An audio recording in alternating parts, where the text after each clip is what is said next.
We are looking at the theme, building the world's first climate resilient country, our collective responsibility. And this is so true because I am representing the Dominica Association of Persons with Disability. And if we say our, it means more than one. And collectively says all of us.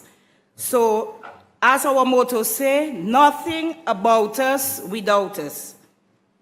The Dominica Association of Persons with Disability became the first official representative voice of and on behalf of persons living with disabilities for over 34 years. And we are registered as an incorporated entity under the laws of Dominica. DAPD has maintained and remained true to its mission of advocating for the promotion and protection of the fundamental human rights, dignity, inclusion, participation, and equal opportunities of and for the citizens in social life and national development. On October 1st, 2012, the government did ratify the UN Convention on the Rights of Persons with Disabilities.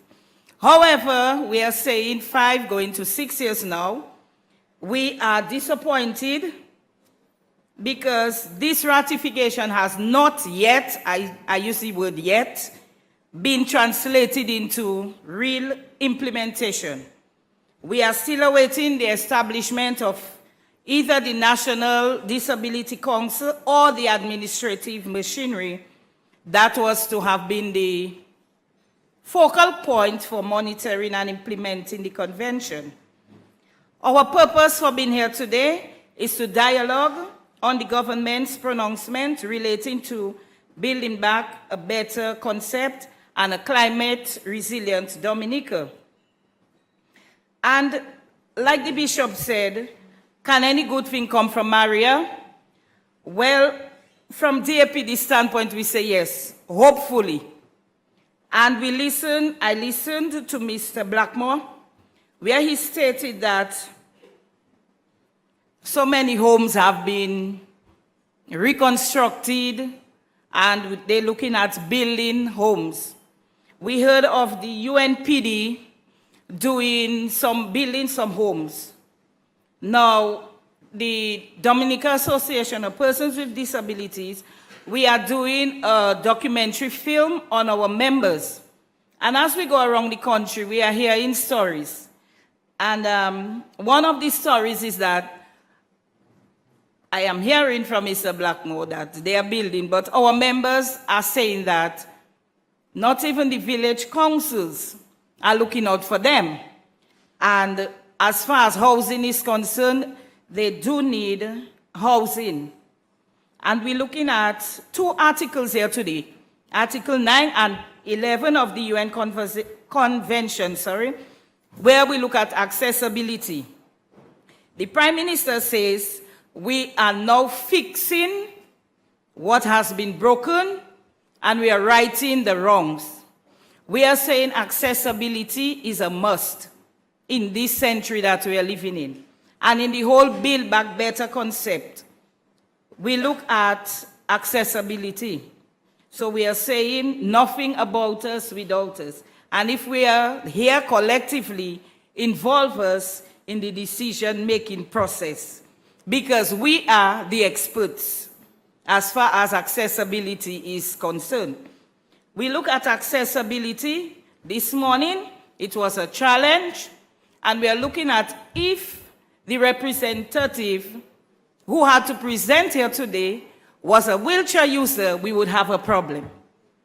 So we are saying the next time that we have in a national consultation or anything national, please take us into consideration. Let's get it right the first time so we don't have to think of fixing anything. We're looking at, I also heard Mr. Blackmore alluding to safe, affordable, comfortable, but I did not hear accessible. And when I looked at the designs, and I do not see anything looking like there is any access for wheelchair users. So it simply say, or I should say, we are not considered. Or maybe not, we are, but they will now look at it to make some of the homes accessible for persons with disabilities. I hope so. Loud message. We are looking at, in terms of the road network, what we ask for ourselves, we ask it for everybody. And we always say, when you go to the airport, I see everybody avoid these steps. And where do they pass? They pull up their suitcases onto the ramp. So when we ask for ramps, we ask it for everybody to make life comfortable for all. We talk about the whole aspect of involving persons with disabilities to build back better. We ask for sign language interpreters.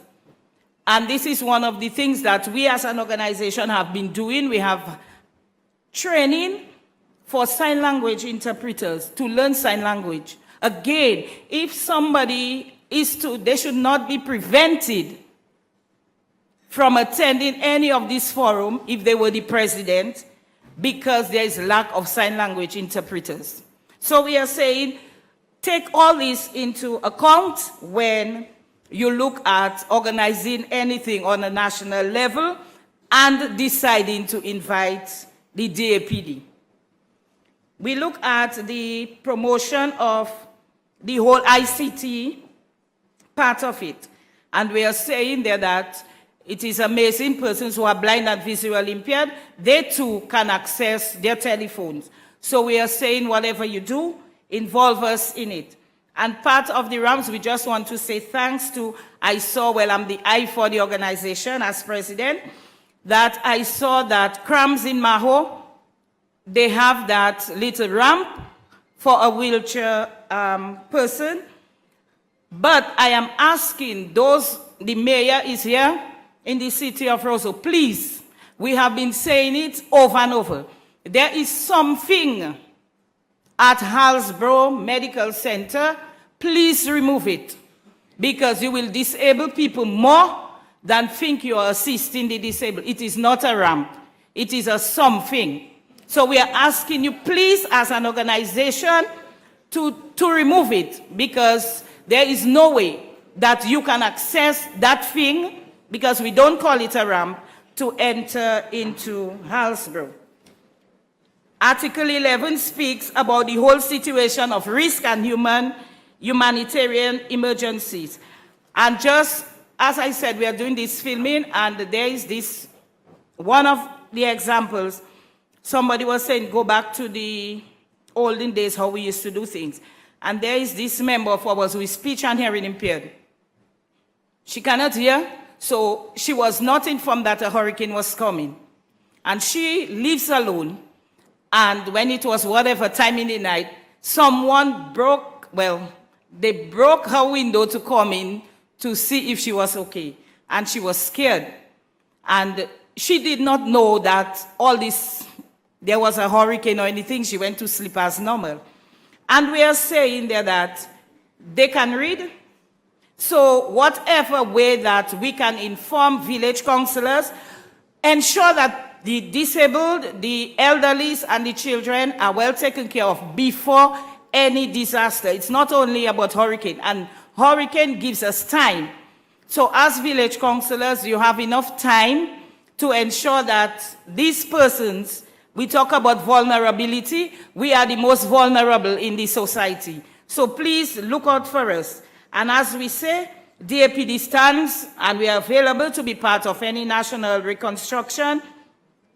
PM, Mr. Prime Minister, let there be involvement. Nothing about us without us is our motto, and we are saying involve us in nation building. Thank you.